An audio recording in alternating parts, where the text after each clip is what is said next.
Good afternoon, guys. It's Carissa here from Before You Renovate.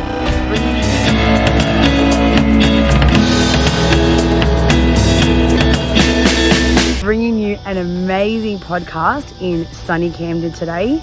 I'm here visiting a girlfriend and I thought, what beautiful place to have my backdrop in the sun, soaking up the sun, getting some tan lines at the same time, and enjoying this beautiful nature here in Camden. So guys, I hope you guys have been having some fun listening to our podcast of our Before You Renovate series.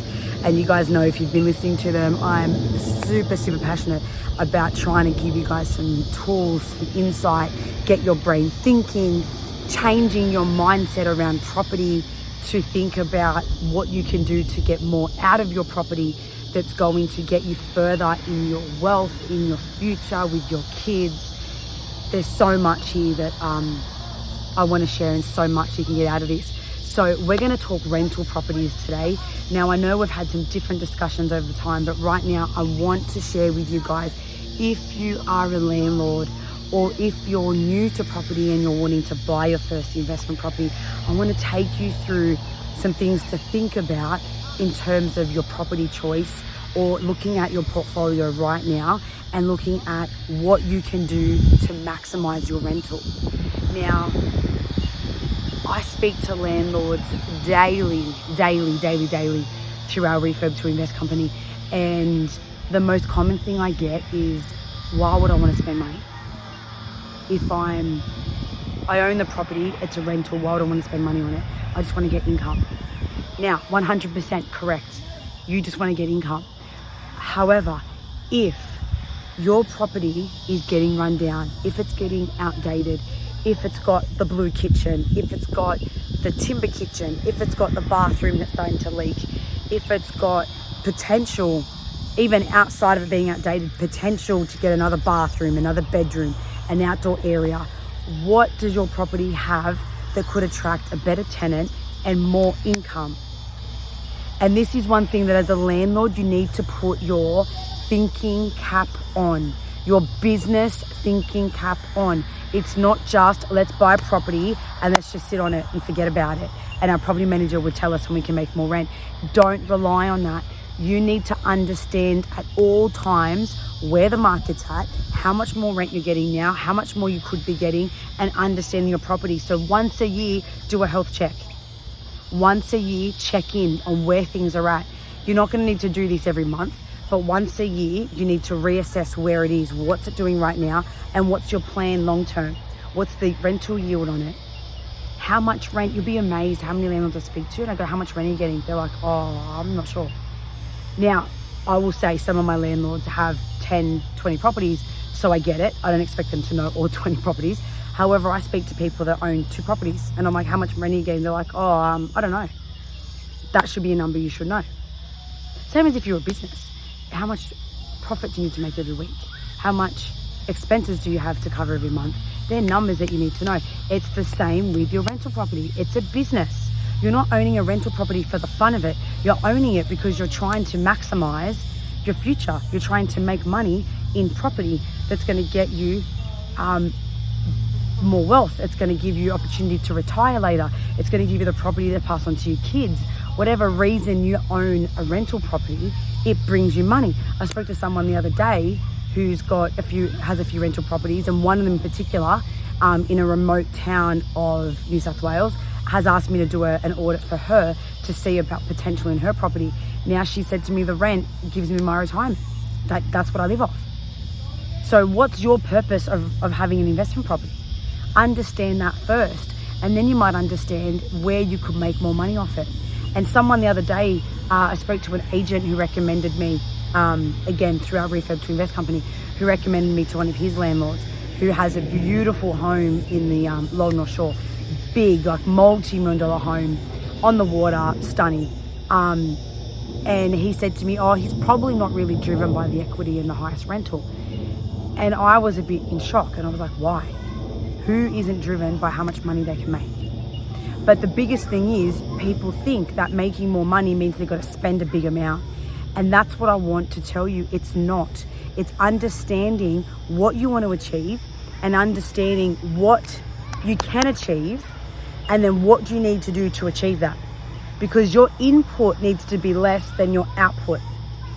If you're putting an extra 10 grand in to only get a couple dollars, it may not be worth it. But if you're talking numbers like you're putting in 20 grand a year to get yourself an extra $100 a year, well, that's 5 grand. So now that's decent money. You're getting extra $200 a year, that's 10 grand. But if you're looking at it as, and look guys, I'm going to tell you guys up front, I'm not a financial planner, but if you're looking at an investment property, you do not want to put your savings in. So a lot of my really good savvy investors have shared their knowledge with me, and this is what I do as an investor as well. But you don't want to use your savings, because that money could go to something else. You want to be topping up your existing rental loan. So on that rental property, you've got X amount on your loan, you've got X amount of equity. How can you grab that extra 50 grand of equity, redraw that, use that to pay for your reno? That's going to get you X amount more income. That is only going to cost you X amount in repayments, because you didn't pull out the whole 50K. You're just now repaying it. So the bank has that money. You're just repaying. So if you're making an extra 10 grand a year, but you're only paying 2 grand to pay that 50 grand off, well, now you're 8 grand cash flow positive. So you've got 8 grand coming into your account extra every year. Plus, you've got the extra 100 grand that just went on your property, that you now, if you've got serviceability, can actually go back to the bank. Hey, can we use this as equity to now buy another property and go buy yourself another rental property? And you start building a portfolio. But guys, it's understanding what you want out of your property. It's understanding what you can achieve out of your property. It's asking the right questions. It's talking to the right people and understanding what you want to achieve. It does take putting a bit of time into understanding this, but once you understand it, then you can easily monitor it from the side. You don't need to be in property full time to get this. You don't need to be in property full time to do this. You just need to know what numbers you need to know at any one point, and make sure that you've got that systemized, so you know what your rent is right now. You've spoken to your PM, you've done your view of your property, and you've understood there's some stuff here that we really need to do. And I've talked about this on previous podcasts, so jump on and listen to every podcast so you can really get the most out of what I'm trying to say. But you're basically going to look at your property and see, okay, it is a bit run down. There's issues there. There's a problem here. Outside looks pretty crappy. The property 3 doors down looks stunning. If we can tie it up to that, then we're going to increase the rent by $200 a week. Okay, now what does that mean? What does that mean to your year? What does that mean to the income coming in for that year? What does that mean to how much you then need to invest, and how much more you can then make? And then from there, how much more you can depreciate, because now when you're doing work to your property, you can depreciate your cost too. So now you're adding more tax benefits. Then you're looking at, okay, well, it's worth $1 million now, and I go put the 50 grand in. I'm not only making 10 grand more a year in my income, but I've also just added an extra 150 in asset value. Don't forget, when you do things to your property, it adds value, but it's when you do things strategically and correctly. It's not if you just go do the bathroom. Oh, I did my bathroom, now my property's worth more. No, it's not. Because when you go in, there's still everything else. You need to take it from the property it is here to becoming the property it is there. Taking it from the crappy old carpet, the really old kitchen that's starting to fall apart, the old layout, the blue bathroom, the really worn out pavers and railing, and this is some of the properties I've seen in the last week. Take it from there to a masterpiece. When I say a masterpiece, we're still going to be price conscious, we're still going to be cost effective, but I'm talking masterpiece where we've got ditched the carpet, we've got beautiful floorboards, we've got light colours, we've painted, we've got fresh, we've got open, we've got modern bathrooms, we've got beautiful kitchen, we've got wall removed to open up the space. So now we're talking a tenant over here who was going to pay minimum because there was so much that the property needed, and it was outdated. So you're attracting the tenant who just wants to pay minimal. You're flipping it to going, here's a masterpiece of a property. Don't think that because it's a masterpiece, oh, now it's going to get damaged. Why would I spend money doing that? Because now you're getting a whole different tenant. Now you're getting the business person. Now you're getting the family who owns businesses. Now you're getting the professionals. Now you're getting the demographic where they probably own 5 properties, but they want to live in this area at the moment and they don't want to buy here yet, or they're here for work for the next few years, or whatever the case is. Landlords forget that there's different demographic tenants. Don't assume that every tenant doesn't own property and is going to trash your house. It's not the case. I myself, and I know plenty of people that in our time have rented at certain points of our property journey, because we want to live in a certain area, but then we use our money to be able to invest in other areas. I know multi-millionaires who have property everywhere, but they go and rent in the city. They go and rent in the east because they want the view, they want this. They go rent the $4 million property, but they don't want to buy it. So they want to rent that area, and they might have their office from there. So everyone's got their own story. And I think what I want to say here is, don't, as a landlord, just jump into assuming that every tenant is going to trash your house. So what's the point of me putting money in because they're going to trash my house? So if we're getting the right work done, but I'm talking about, okay, we're going into a kitchen. So we're going to put stone, we're going to do poly, we're going to do a bin drawer, we're going to do a nice big sink, we're going to do a pull-out mixer. However, we're not going designer range, we're not putting in Coroma, we're not going to be doing XYZ. We're not doing shaker style doors. We're not putting more money in than we need to. We're getting the minimum of what we need to do to look amazing, but we're not going to this extent where it was a dream home and we want to put in the extra 10 grand to make it the absolutely wow kitchen. Unless we're talking about a $10 million property. I'm talking the average property. I'm talking right now, you guys, before you renovate, you're coming here because you want to learn something about your property. You want to try to do some things yourself. You want to try and get the trades in yourself. You want to learn how to get into the property game. So I'm giving you some intel into the average home, the average property range, the average landlord, the average styles of tenants. So you need to understand the different tenants and where your property sits on that scale. There'll be properties that don't invest more than 10 grand. There's properties that if you invest 300 grand, you'll completely quadruple it. So you need to understand your property. You need to understand if you're buying, where you want to buy, what you want to invest. You need to understand what you want to get out of your property. You need to make sure when you're planning, you're also forecasting what income, what money you need, what money you can get out of it, but what do you need before you're getting that property to allow that you're going to have money to do the uplift, to do the reno. Or you're buying and then you're going to do it in 3 years' time. Or you've got the property already now, you've got equity, so we do a top up. What we need to do is the tenant living there periodic, so we need to leave month to month, 90 days notice. Know that your tenant needs 90 days notice. So plan prior to even giving them notice. Don't give them notice thinking I'll give them notice and then I'll plan, because I probably won't give you access. So there's so much here that I'm trying to break down in stages for you as much as I can. I get very excited, so sometimes I'll give you a whole blab and then be like, wow, it's probably too much information. I'll try to scale back. But you know, guys, please like, subscribe, share, give me comments, tell me, what did you get from it? You know, they say, I've done coaching over all my years, and I think I may have even mentioned this previously, but they say that, you know, you hear things and that starts going, you hear it, great. Someone says it, you hear it. But when you say it back, you tend to integrate it more. So when you're writing it to me or you're sending something to us, it's not just so I see what you're learning, or I know that I'm helping. It also helps you integrate a lesson you may have just learned, a tip you may have just grabbed. And I want to know that I'm helping. I want to know that you're getting something out of these. So please, if you're loving this, share, like. And I said this previously, perfect for your kids to listen to, your teenagers. Get them listening, get them thinking about property, get them checking realestate.com and looking at different areas. Perfect to get them starting to think about it. You know, I talk to my kids about property. My kids are 4 and 7, but I talk to them about property all the time. They say they want to move house. Mum, one day I'm going to move out of living with you and I'm going to live at the unit upstairs. I'm like, okay, so how are you going to buy that? Oh, well, I have to work hard and I have to be smart and I have to make money. Okay, great. How are we going to do that? You know, and I just do it for fun, but I realize how impactful that could be, because that's how I learned. My drive for business, my drive for, even for property, my drive to want to achieve more and build more for myself, my life and my family was from watching my dad. My dad started from nothing with my kids. They were migrants from Italy. Started with nothing with his family, with his mum, my grandmother, and his brothers and sisters.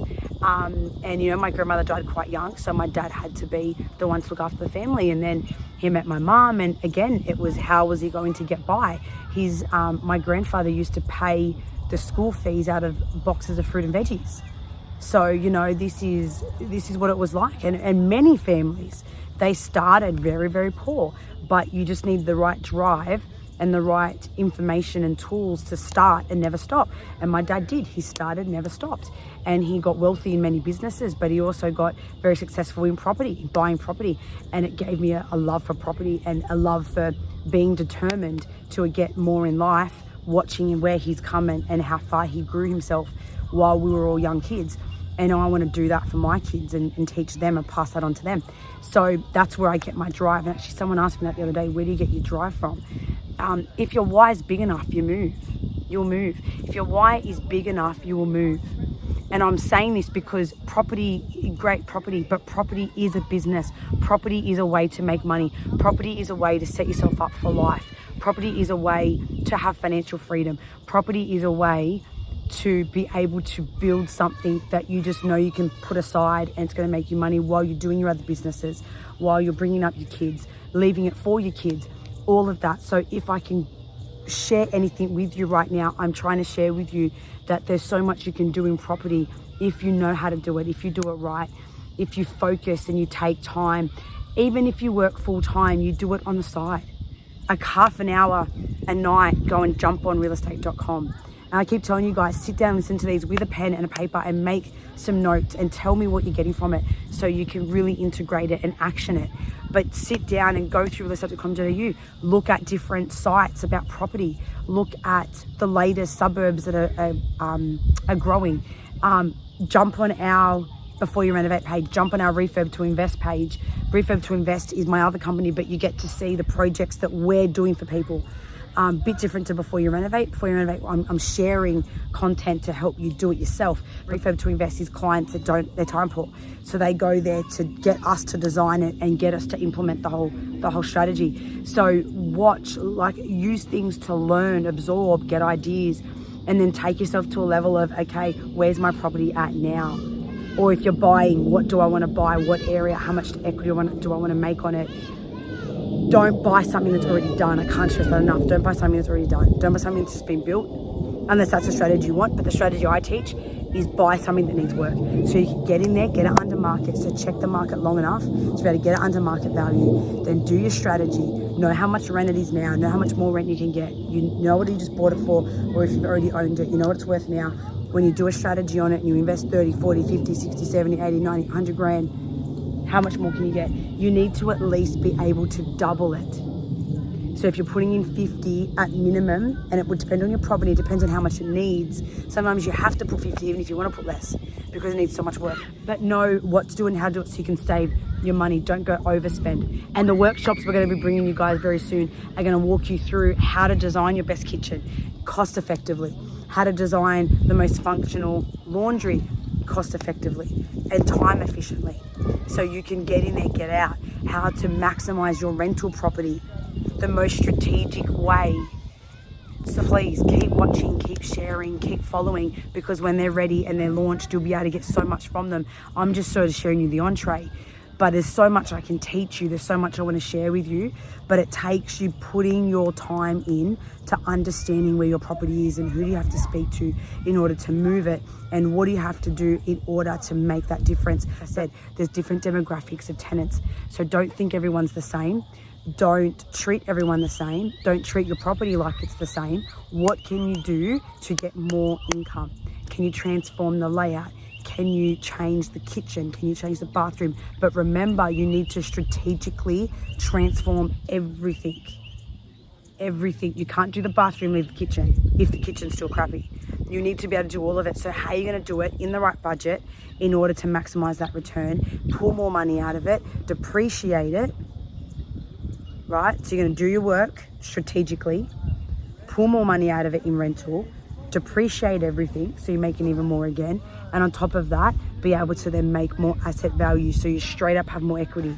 So if you've got serviceability, you can sit there and go looking for another property and build your portfolio. And if I take you one step further, if you go buy something that needs work again, you can do the same strategy over and over again. Guys, I'm going to leave it there. I think that was a lot for you guys to really take in, but I really want you to learn from this. I really want you to get things down, have a property book, write down what you're learning each podcast, send it to me, send me messages, let me know what you're getting from this. Let me know if there's specific things you want me to talk to you about. share it, subscribe, don't miss an episode, send it to your friends and family, get people knowing, get your friends, your kids. I'm just passionate about the kids thing. Get your kids looking at them. Crazy. All right, guys, that's enough sun for me. That's enough stuff for you guys to think about. I'm gonna go have a swim. Love and peace to all of you. Happy renovating, and I'll speak to you guys next week. Ciao for now.